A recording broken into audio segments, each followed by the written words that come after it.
सैनिक भाइयों नमस्कार। जो अपना प्रधानमंत्री जी ने जो संसद में ओआरओपी के ऊपर क्या बताया है, एक बार जानकारी ले लेंगे हम लोग संसद का वीडियो देखकर। आदरणीय सभापति जी, हमारे देश में श्रीमती इंदिरा गांधी जी ने वन रैंक वन पेंशन की व्यवस्था को खत्म किया था। आदरणीय सभापति जी, दरअसल कांग्रेस के लोग कभी भी भारतीय सेनाओं को ताकतवर होते नहीं देख सकते। आदरणीय सभापति जी, कौन नहीं जानता कि नेहरू जी के समय देश की सेनाएं कितनी कमजोर होती थी। हमारी सेनाओं में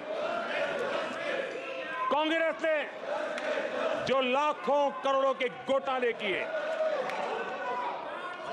वही तरीका था जिस तरीके ने देश की सेना को कमजोर किया है।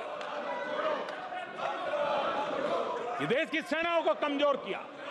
जल हो, थल हो, नभ हो, सेना की हर आवश्यकता में इन्होंने देश आजाद हुआ तब से भ्रष्टाचार की परंपरा बनाई। जीप घोटाला हो, पनडुब्बी घोटाला हो, बोफोर्स घोटाला हो, इन सारे घोटालों ने देश की सेना की ताकत को बढ़ने से रोका है। वो भी एक वक्त था आदरणीय सभापति जी, कांग्रेस के जमाने में हमारी सेनाओं के पास बुलेट प्रूफ जैकेट भी नहीं हुआ करते थे।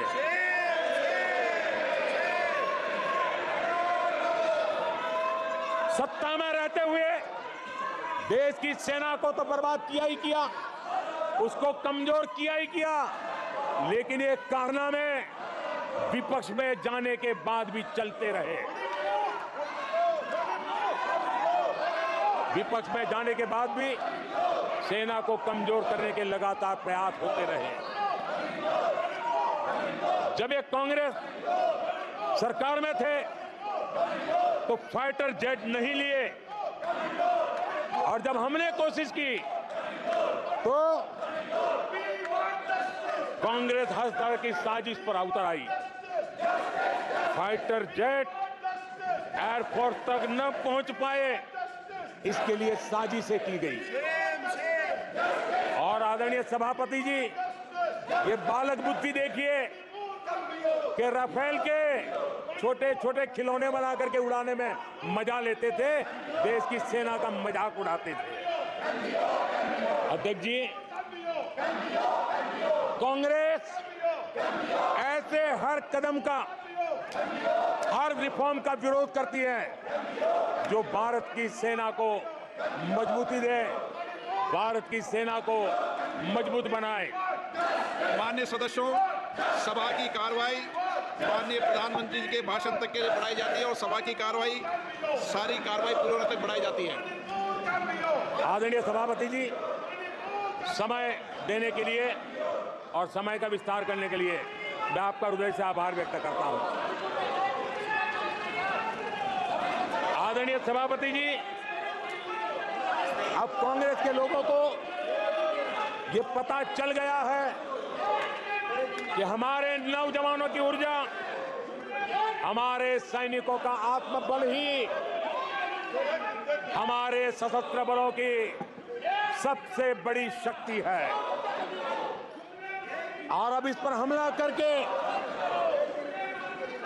और एक नया तरीका सेना में भर्ती को लेकर सरासर झूठ फैलाया जा रहा है, ताकि लोग, मेरे देश के नौजवान मेरे देश की रक्षा करने के लिए सेना में न जाए, उनको रोकने के लिए षड्यंत्र हो रहा है। आदरणीय सभापति जी, मैं इस सदन के माध्यम से जानना चाहता हूं, आखिर किसके लिए कांग्रेस हमारी सेनाओं को कमजोर करना चाहती है? किसके फायदे के लिए कांग्रेस वाले सेना के संबंध में इतना झूठ फैला रहे हैं। आदरणीय सभापति जी, 1 रैंक 1 पेंशन को लेकर के देश के शहीद जवानों को उनकी आंखों में धूल झोंकने का प्रयास किया गया।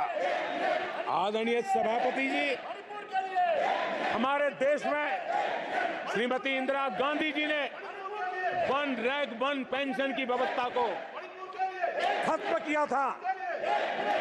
दशकों तक कांग्रेस ने 1 रैंक 1 पेंशन को लागू नहीं होने दिया और चुनाव जब आए तो 500 करोड़ रुपया दिखाकर निवृत्त सेना नायकों को मूर्ख बनाने की कोशिशें भी की गई, लेकिन उनका इरादा था हो सके उतना 1 रैंक 1 पेंशन को टालते रहना।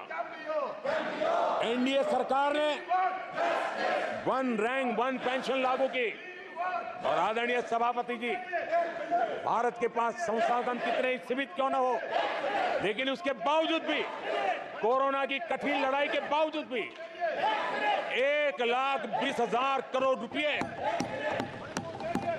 हमारे पूर्व सैनिकों को 1 रैंक 1 पेंशन के रूप में दिए गए।